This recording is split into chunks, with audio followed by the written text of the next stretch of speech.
Ukur agraning araga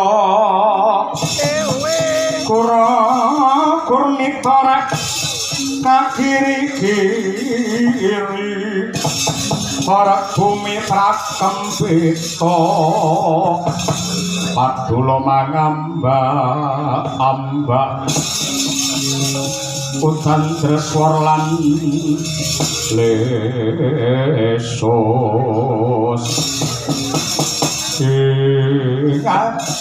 begegek ugat sadulita mbelae sabar pisan kula boten duga mana Narendra pitataning jagat pepundhuling para umat Sinuwun Prabu Ndarawati kepareng matedhak wonten ing rompok kula karang kadempal mriki mboten langkung kula ngaturaken wilujeng sinuwun Kakang Badranaya niskala niring sambika langgenku Prabu ora liwat salam taklimku katur lho Kakang. Inggih kula tampi tangan kula kalih. Bekti kula punjuk Sinuwun Ndarawati sungkem kula sinuwun. Bekti kula sinuwun. Yo gareng Petrus Bagong wis ndak tampa gawe renaning griya. Semunipun kok sumengko pengawak Bajra menawi mboten wonten ingkang sinedya kalilan kula pun Semar Kababarana sinuwun. Kyai Semar. Pripalungguhan iki yektine Ratu Ndarawati mung jampangi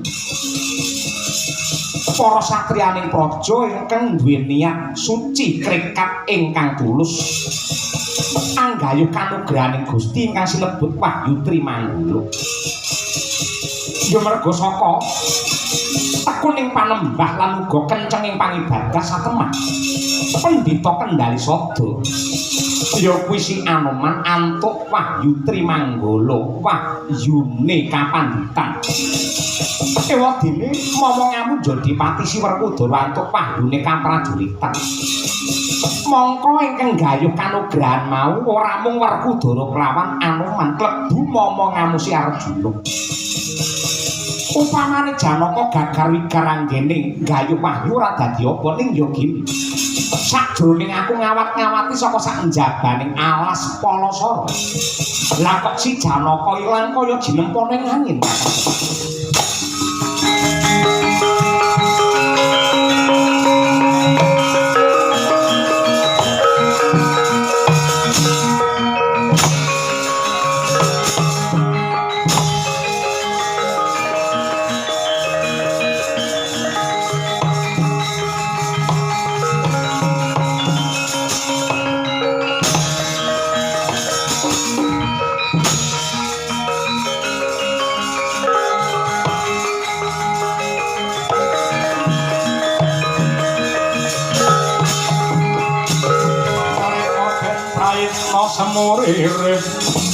Semurire eko balik Dikyoni kontoyoni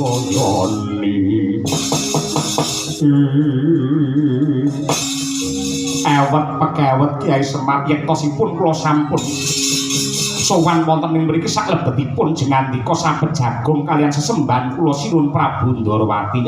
Piye Anoman piye Ndara Werkudara dipun sekecakaken. Yektosipun namung badhe nglajengaken pangandikanipun Sinuhun Prabu Ndarawati. Lajeng pedhaipun menapa kula anggadhuh kanugrahan wahyu aku entuk wahyune kaprajuritan. Nanging lamun Tripalungguhan samangke dadosipun lelampahan kados pekaten Raden Arjuna Ica ya. Nuwun sewu ampun kaget sinten kemawon mliginipun para bendara-bendara kula niku sampun dadi kodrat niku sampun dadi laku. Wong kuwi yen entuk wahyu mesti ana sing kudu dituku, wong entuk wujude nugraha mesti bareng karo tekane coba.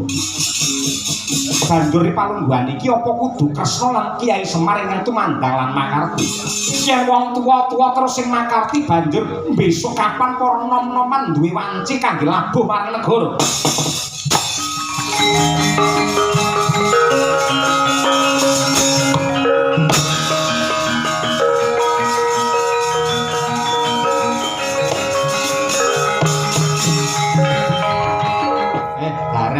Bagok, kowe tak jak rene ora mung kon turu ngono kuwi.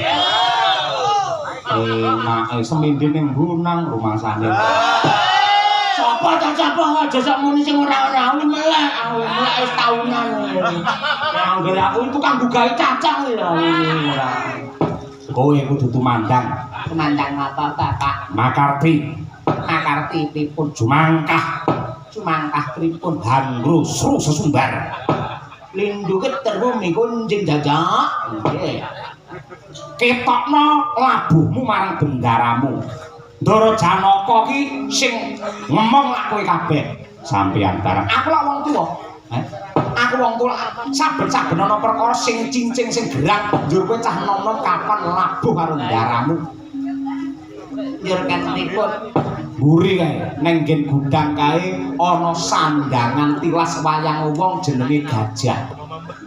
Sandangan gajah kawe gahan rene syukur bage wong telu mlebu ning kono. Carane Kang ngerti aku ya gawe barongsai lho. Dadi ana sing dadi ndas, sing dadi sikil ngarep sikil mburi ngono lho. Nyer kok aku dadi apa? Wis pokoke dhisik-dhisikan kepejane sapa ora ngerti awake dhewe. Kowe wong telu ade dadi gajah. Ini gajahe lanang lho, Mar. Kok lanang? Mergo aku ngerti, ngen kowe ngen bokong ngono gajah kuwi kaine iki bedah ngono. Mongko aku lek nang jero lek sumuk, mesti ra ngangge apa-apa. Lek kaine bedah, mesti aku mlaku ae lah gajahe lanang ngono kuwi. Rasah cerewet ndang dienggo gorene. Ayo, Bang.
Gajah boluk. Ya pirang-pirang taun ra dienggo wayang wong iki. Mau ambune pengok telek tikus pirang-pirang lho. Boluk kaya ngene pentas ngisin-ngisin ngene iki. Malah ngene ketok lamun to wis semumpel to piye. Bagong nang endi? Aku ning ndas ngarep dhewe. Ah, syukur ning ngarep. Iya ning ngarep. Ora ning ngarep kok piye nganti lambang bingung golek aku. Sing dadi awak karo sikil ngarep loro sapa? Kula, Pak. Sapa? Kula. Karo anake dhewe lali jenenge ora senengane. Tak delok. Oh iya. Ha iki ana crita ing atase gajah kok sikile nganggo slop. Aku gelem slopan lagi keri-keri iki ora tak pantaraimu lho, Nggo. Oh iya. Iki sirah aku. Lah yo iki dadi yen awak karo sikil ngarep ku sapa? Kula, Pak. Petro. Ah, syukur. Sikil mburi iki gajah nek pincang iki. Sapa? Wedhus kowe dadi ning ngarep apa piye entuk mburi dhewe ngen brutuwe. Asem urang tata.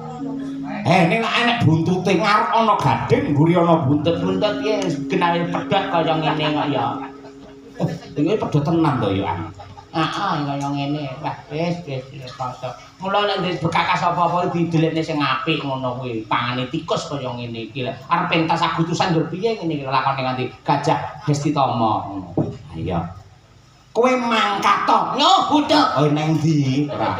Alamate rong jelas mungkak mangkat. Lha meneng pedahe titik ning nggenku lak yo wis.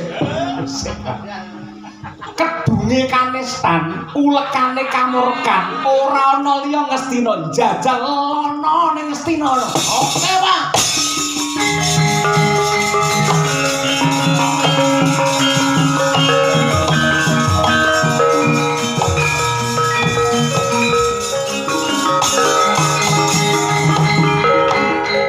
Ayo tunggu yuk. Ana gajah reguna pincang mburi. Kok ya ana ae. Gajah iki mau rong kok kae jeneng. Balik.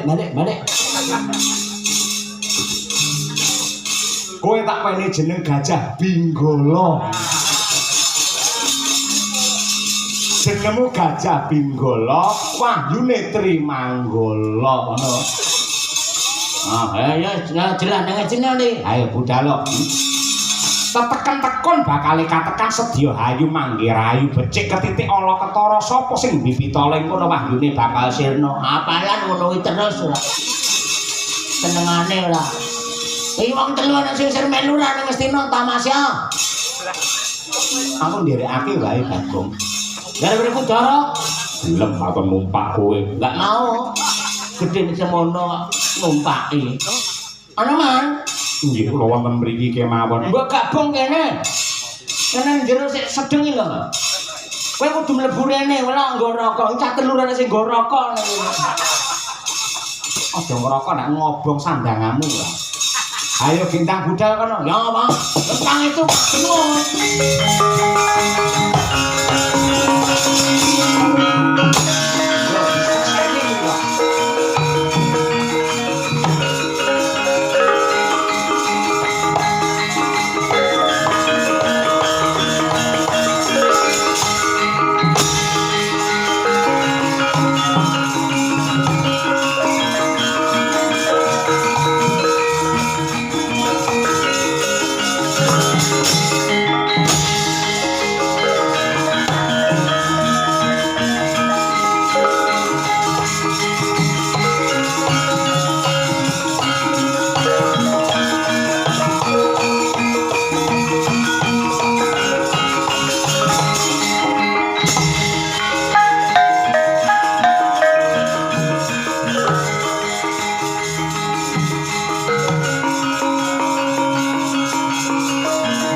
rembulan purnama siji paranggene mrapat sunare Budayune kaya ilang memanise satemah datang ketinggal corek widodari kang mangku sang Candramawa apa to gayane kaya mangkono karana Sara Prabawa kaliyan Sulistyaning warni Hanggih garwa nata ing negari Ngastina ingkang awewangi Dewi Banawati ya Banawati.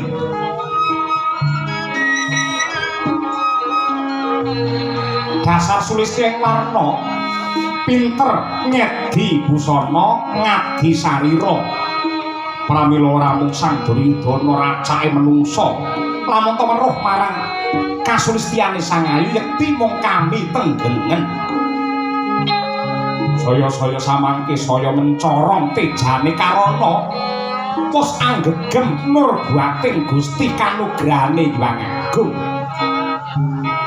Pramila sawetawis dangu datan kersa sesinggulan lan sesandingan kaliyan kang garwa Tenggih Sri Duryudana bocah.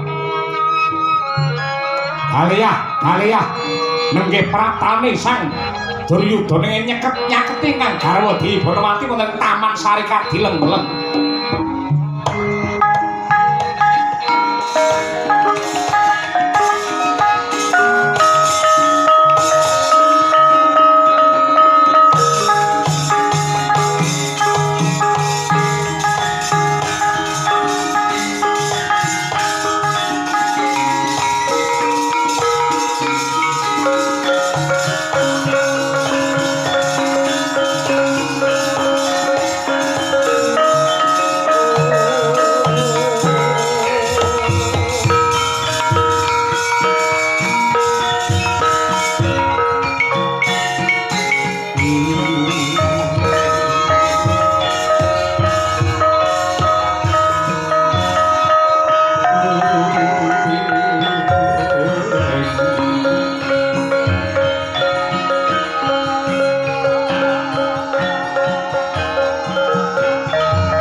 sakodo temiling pangulate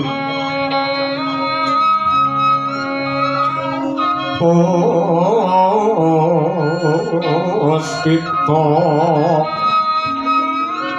matmindah kang warni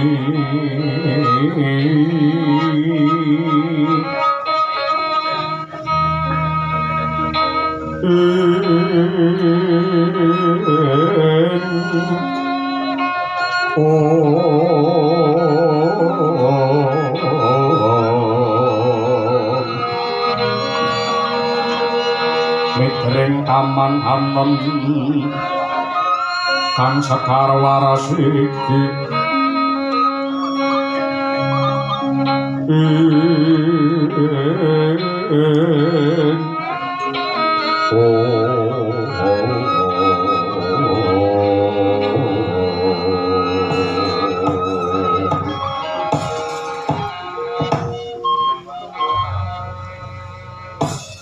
aku wis bisa ngrasa lan bisa kagapi sakwise Duryudana teka ning taman Kadilengleng mesti wae ora rena sing dadi rasamu Yayi Banowati nanging ripalungguhan iki Mara Gagi ora ketang mung sak propirane gatekno rembuke bojomu iki nadyan kaya ngapa lan kepiye garwa wis sigaraning jiwa tegese antarane Duryudana lawan Banowati nadyanto raga loro kudune jiwane iki siji kejaba saka kuwi kodratmu ki dadi wanita sing kudune kena ditata utawa wani ditata yen wis winengku marang kakung mbok piye carane anane mung bangune turut mula sajroning biyen aku kelawan kowe palakrama ana adat sing diarani upacara mijiki kuwi tegese manten wadon duwe kewajiban bekti marang guru lagi kejaba saka kuwi wong wadon uga sinebut putri sing tegese putri iki tegese puput telung perkara hanggene sepisan sungkem marang Gusti kang nyipta jagat angka loro sungkem marang wong tuwa sakloron dene kang angka telu sungkem marang bojo ning nyatane bab iki babar pisan ora ana sing ndok tindakake kepara malah ndok kipatake katitik saben-saben aku nyedak lawan kowe mesti tansah nyingkrik mlebu ning patenggan banjur kok teteki korine ndok tutup rapet nadyan kaya ngapa lan kepiye kuwi wong lanang aku mikir negara mikir kawula ki abot gaweanku kanggo srana gawe pemarem tumrap Duryudana aku pengin nyanthi karo bojo ning wis sesasi kliwat parandene anggere tak cedhaki mlengos bedae apa aku dadi ratu Blegedu dadi ratu kondang bandaku pirang-pirang lamun to ora bisa antuk jatine pemarem urip ana Arjabada mongko wong omah-omah maremi lamun to lanang lan wadon bisa kumpul bebarengan welas asih rasa tresna karon sing nyuntak marang jati ning asmara kowe njaluk wektu pirang dina kas nadyan to aku iki wis semene umurku ning ibarate srengenge pamane diarani jlewar utawa wayah sore aku jiwaku tetep bedhog tengane aku tetep ngangah-angah aku tetep panas jlewar ngawur aku ki rabi karo kowe tak toy jiwa raga parandene aku angger nduwe pepinginan lawan kowe mung tansah nampik kaya ngono kuwi raketang mung setetes aku njaluk welasing tresnamu Banowati sorote pandang tumuluk amabangi jroning pasarean menani wadana remu-remu kalingan angrangan sangya manah empung sumungkem guling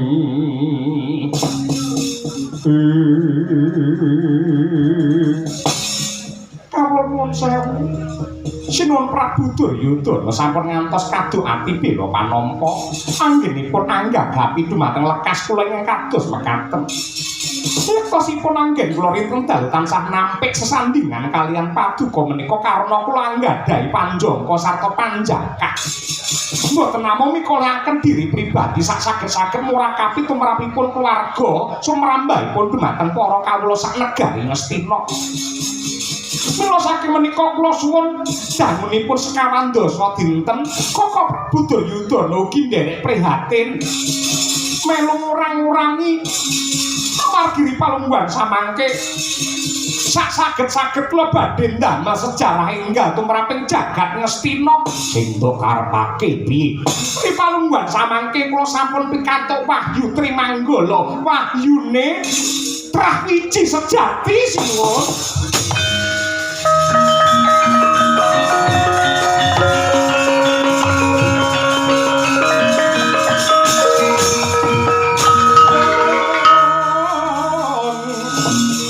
Wanudya Utama pambaruming utama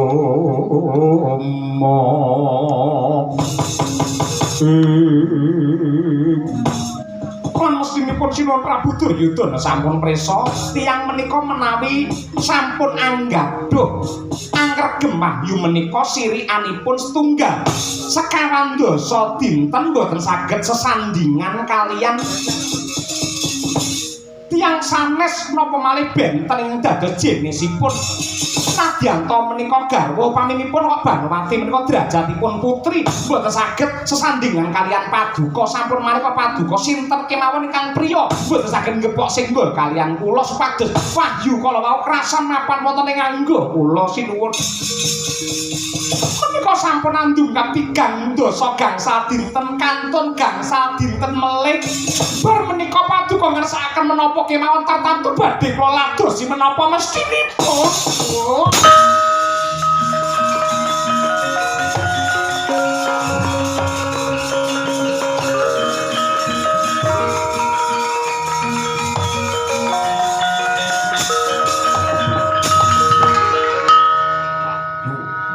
Prabu Duryudana ora ana gunane. Ora gumun karo wahyu, ora edan karo wahyu. Wahyu ki Abraham. Wahyu ning kene muni klipduk. Kantun gangsal dinten ora peduli bedhae apa entuk wahyu lamun to aku ora iso nginggul kowe. Wahyune minggat ya ora apa-apa waton aku iso ngeloni kowe. Kantun gangsal dinten menika wahyu wiji ratusan saged-saged mangke tedak turun kula kalian paduka menika dados Ratu Agung Binetara adil anggenipun perintah dumateng para kawula. Ora gugu. Ora gugu. Dina iki aku wong lanang yen pancen duwe kekarepan kowe dadi bojo nganti brengkele ora manut karo Duryudana. Aja takon dosa. Apa yen aku olehke ning Mandaraka. Pripun? Pripun? Pripun? Aku wae sing minggat aku wae. Jenengan badhe ngulehke kula teng Mandaraka apa njur aku wedi ngono to? Apa kula wedi? Ngendel-ngendelake. Menajan teng Banowati iki tilasane Duryudana nuwun sewu. Kula nek pamane nyambut gawe nggih saged. Arep nyambut gawe apa? Buka salon. Angger apa ngancam karo wedok, apa ngancam karo wedok. Apa-apa gelem menangi dhewe kudu kabar.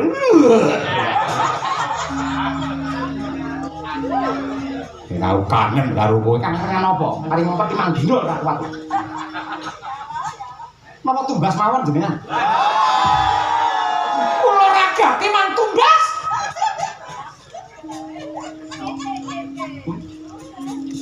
Napa tumbas? Micat priyo, micat. Mbok. Aku ora kowe mo. Sawangen ratusan donya sing ora wayu ki aku. Mergo aku pancen kedanan karo kowe. Ning sak mangke kula nampi wahyu. 5 dina jiro lupatno masa ora kuat to 5 dina ya ampun wes men koyo ngene ya kok ape Wahyu ora gumun Wahyu sik kowe dan Wahyu kowe gumun karo Wahyu men koyo Janaka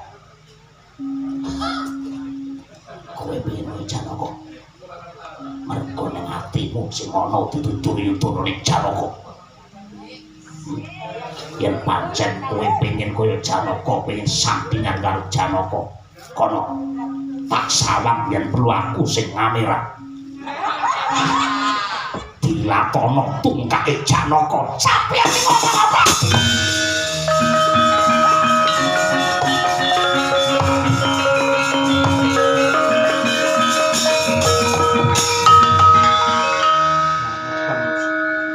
geger angger padu angger tukaran sanding undak-undak lakon sing kawuri lho. Lho pancen kula aken niku ate gandeng kalian Permadi kula ngakeni. Nonton lodro keteprak kula karo Janaka riyen niku. Terus ndas sakon sumpah ora sejak ora apa-apa nggih karo Janaka ora apa-apa sing penting saiki karo aku jare ngono. Biyen yo biyen saiki kon bener ora ngerti. Semangat iso sore tempe deli ora. Saya kesel jenengan pripun? Mboten pripun ora?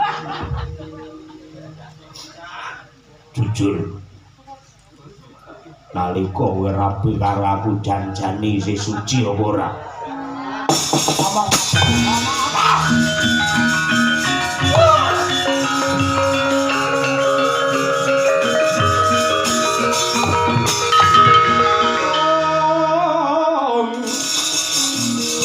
Ampar-ampar pisang pisangnya belum masak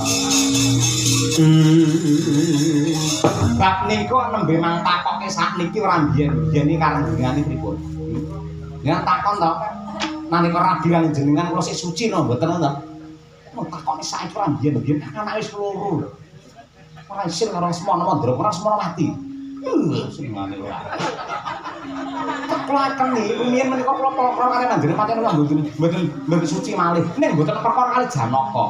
Kula ngertos jenengan, kula niku penari to lho niki. Oh jeneng penari seneng lak tanjak, mergo kembegagan anggere kula tanjak robek.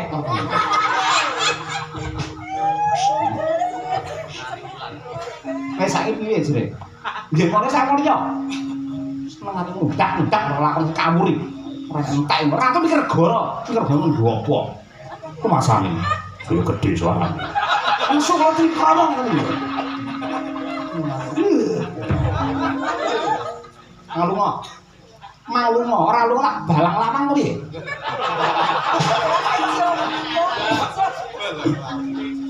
Enggak goleki glonder nyepok lawang sik. Malunga.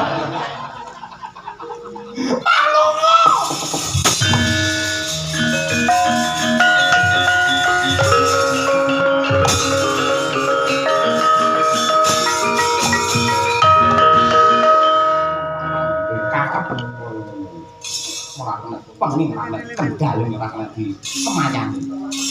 Ora apa karo watake gendut. Duwe karep yo ya tanggane tenan cekutik. Nyuk. Ya kalian wong lemu.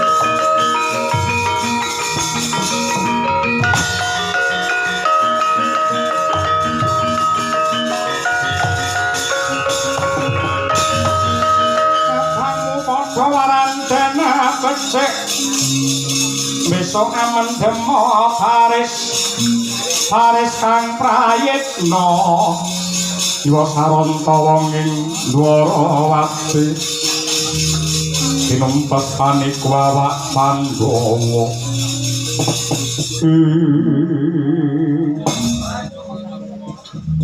kula butuh patine Janaka Angeh lamun kula saged atut buntut rumpungan nganti kaken-kaken ninen-ninen kalian Banowati yen Janaka durung udan.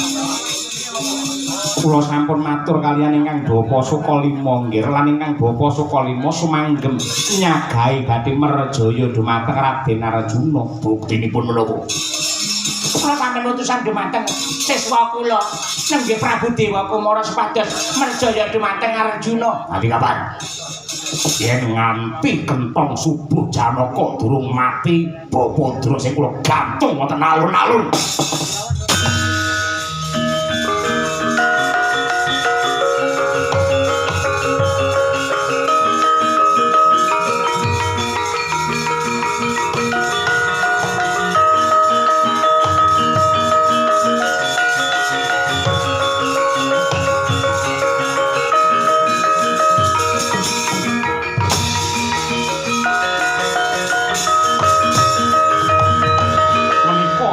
Durna tandha bektinipun murid dhumateng Dwija. Sampun kula rangket upaminipun Janaka kula pejahi wonten alas Palasara saged ning kula kepengin paduka nekseni bab menika.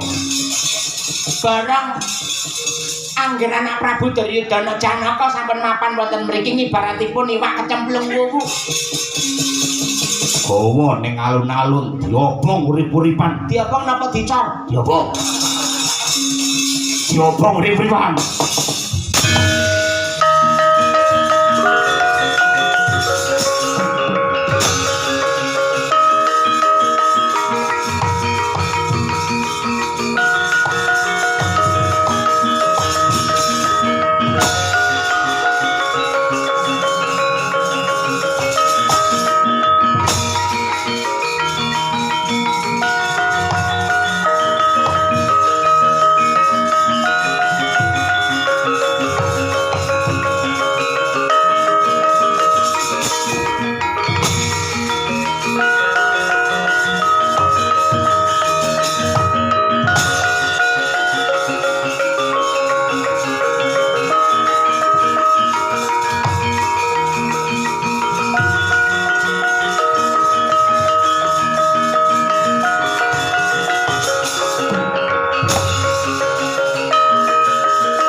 Aja ngantuk to, Gong.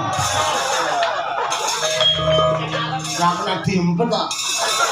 Aku jujur ya, ku areken gule aku. Nang ngarep iki dipun unjuk jaman ngantuk lho. Ngendi sing roh kowe lho, ngarep dhewe kowe lho. Nang alun-alun iki. Ana anget. Ana apa sing roh kowe? Aduh. Ada si api biru. Diobong kaya api unggun. Terus Janaka mati, makin diobong. Janaka mati, diobong. Terus? Apa? Kondange kok iso Petruk diobong. Rungono kae lho, rungono. Janaka diobong. Dadi aku Janaka dadi. Aja-aja ndara Janaka ning jero kene. Ya. Ayo disruduk lek ngono. Sing kok sruduk? Janaka aja no. Api unggune iki lho disruduk. Lah sing ngriya sapa? Sing arep kowe nduduk ya kowe panas ya rumangsamu. Wis ora apa-apa, pisanan panase ora apa-apa. Ora ngono kuwi, anu kemburi ngono. Musuke kemburi. Muni jenenge ngundure. Le jangan lek oto le. Le oto le. Lah kok itak pecah dane. Ora ngerti kok. Ngarep dong, ngarep tangcal karep. Sundangen wis to. Panas terus ora. Wis to, mati bareng karo Ndara Janaka ora apa-apa. Oke. Ora apa-apa ya? Ora apa-apa. Sundangan.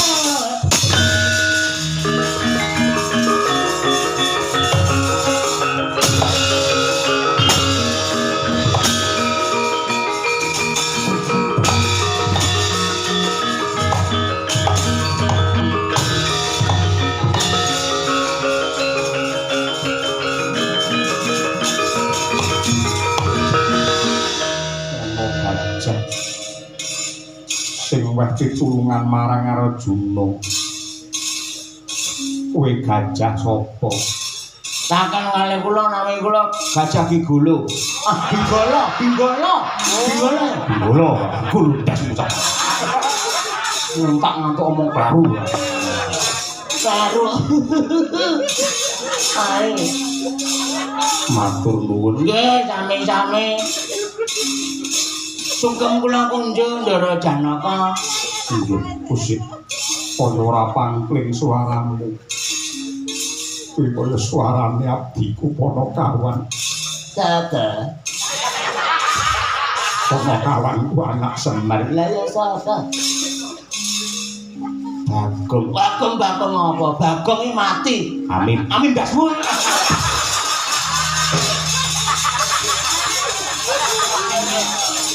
Itu memang banyak diamini kucluk. Gajah Binggolo aku matur nuwun. Mang nyingkre.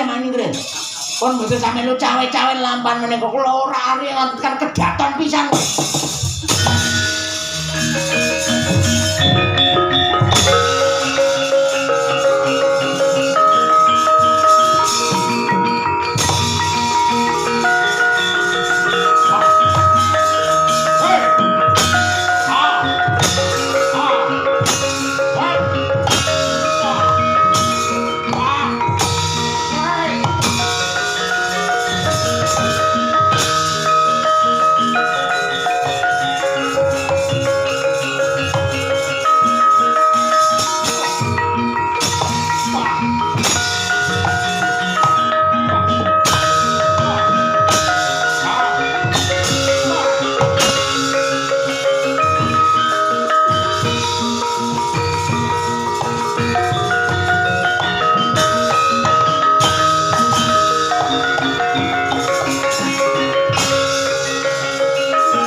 Mandiya sabdaku karmamu sok matimu ya meh kaya ngene iki.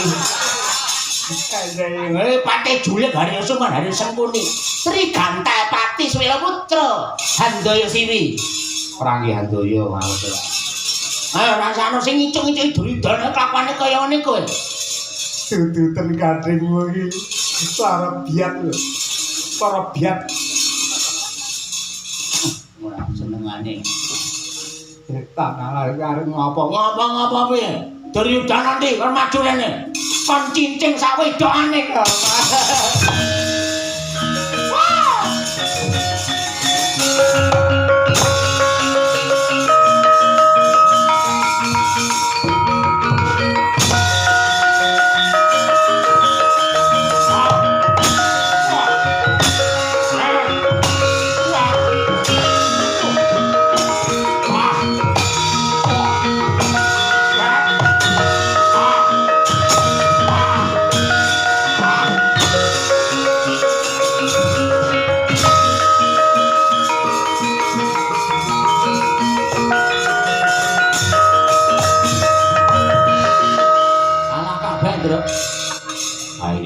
Monggo mulo anu jaran siriku sing kalah dek.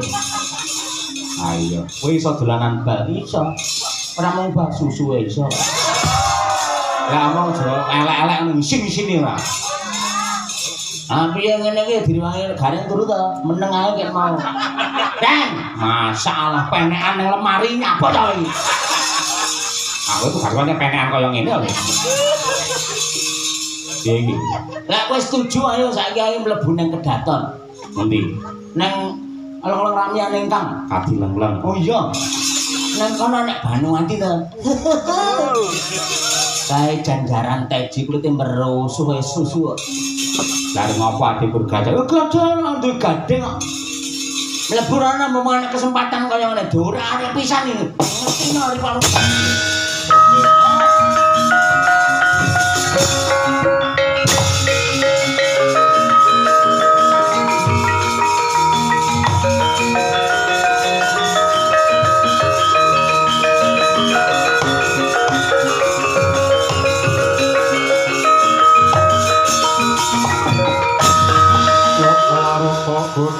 guru kula yen tanamu tusa sarang sri Kok ben kita gajah tenan. Bengok kowe gajah. hah Bengok. gajah piye Bengok ta. wes aklek Kowe. Kowe apa-apa gending gemun ora. ya wis tak turu ana nomor gending ra oleh ora Bengok ta. Nah, yen pancen gajah mesti ana suarane ayo Gong, tak Gong. Ayo. ande babon Bengok kowe gajah lumrah kaya ngono ngene binatang. Wilawan goblok. ya tak ora iso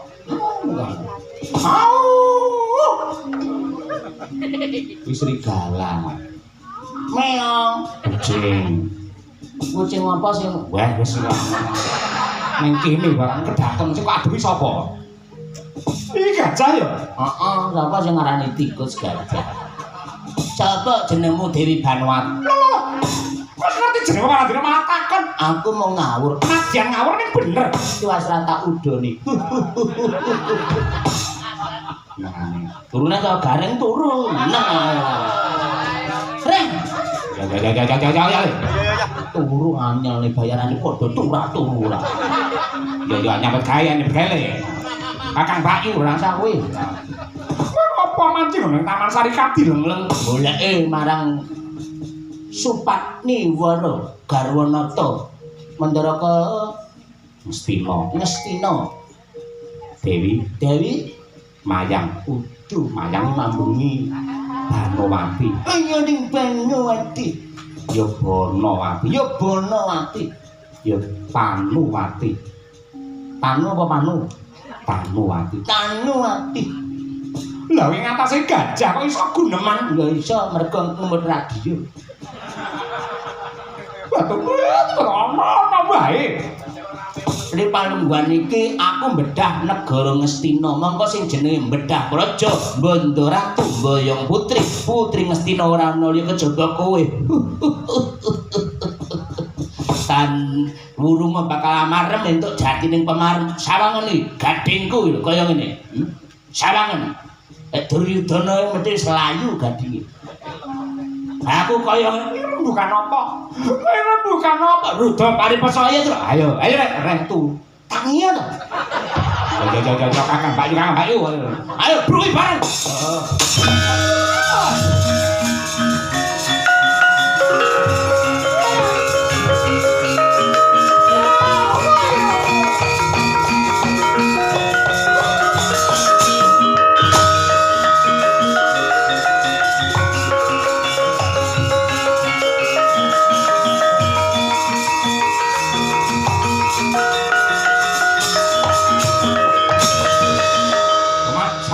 Andeng Dewi Banowati merga saka ajriing ngrangkul dumateng Sang Janaka mongko wong entuk wahyu ora kena gempok singgol mring priya wahyu cat wahyu wiji sejati panjenengan mring Sang Arjuna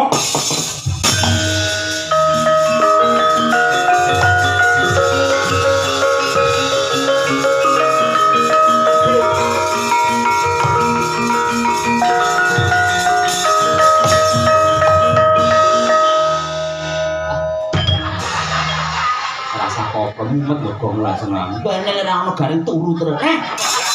Seneng aku. Ya lho tulung Dimas nggih sampun ngantos ninggul dumateng kula. Lha sebab apa? Mboten amargi kula kalian panjenengan menika sampun benten paduka sampun winengku dening kakung. Kula benten kalian rumiyin mangke tak malah dados dosa.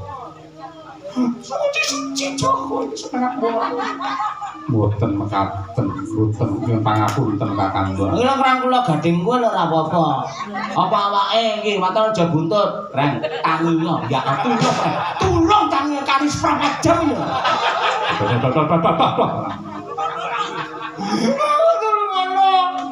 Dimas Arjuna kok tulung ana.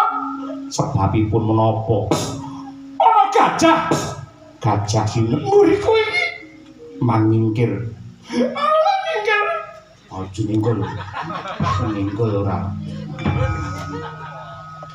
Gajah.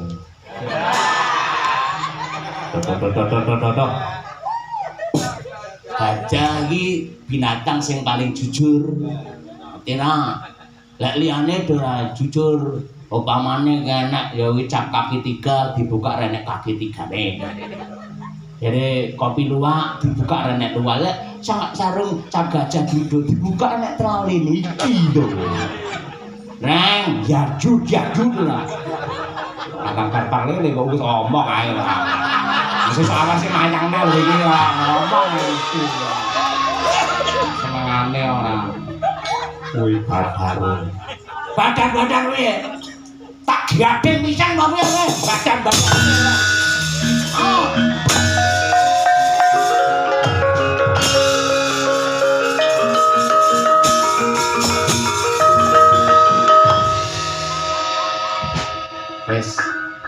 Wis entek wektune. Halo, mepsa wis dipangasi. Ya salim. Dok.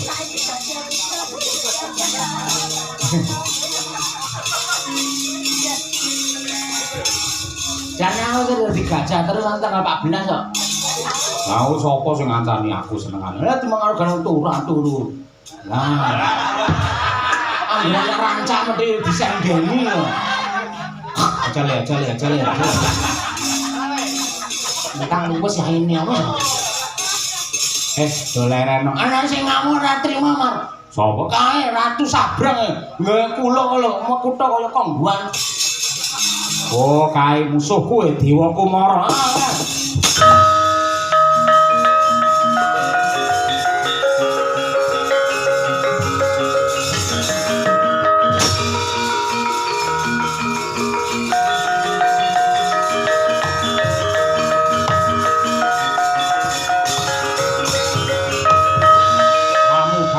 Tindakake kanggo srana mateni Janaka. Dimene akeh kang dadi rubeda. Sapa ki bulus iki? Semar Badranaya kuwi sapa? Dewa Kumara. Endi Janaka? Kae momong aku yen ra trima musuhe Semar. Ilang nyawamu, bomku tampanana.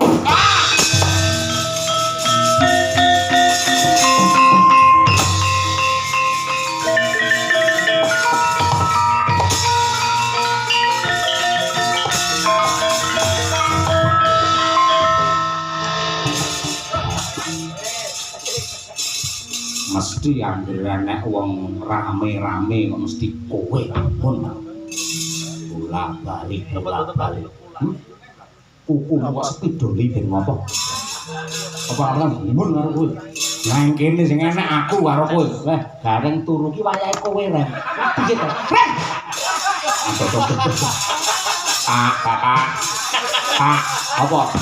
Mbak Lara. Tak idoni tenan kowe. Kari sithik. Turu ra. Bule, jenengan kudu matur nuwun kalih kula. Bapak ambak wong tuwa niku yang ngerti sampean ngoten niku mesti ringas dheweke. Mergo yo wayahe aku randang barbar iki. Masalah. Gong. Bareng Gong nyapa? Bubuk nek. Ya ampun. Golekno semen tak core ning kene. Aja ora. Nanti Mas Bareng. Alah demang dilokne sampe tak nang bis aku mlebu bis aku. Ora melu mangan. Enak to? Enak ora. Lah. Napa apa jane aku sik wareg. Enak mangane. Separo eno. Enak lho iki. Ya sutur apa-apa. Turu mangan senengane gumun ya wong karo ngono kuwi. Lho lunga ta ora. Gara-gara wong turu marah entuk wahyu ngono. Bareng ngawas. Lek turu terus kaya ngono aja takon dosa. Malah tak golekne kipas tenan lho. Iki wahyune ditampa karo Anoman entuk wahyu kapanditan Werkudara entuk wahyu sing jenenge wahyu kaprajuritan Ndara Janaka entuk wahyu wiji sejati panunggalaning Trimanggala tegesipun lampahan dalem menika sampun paripurna.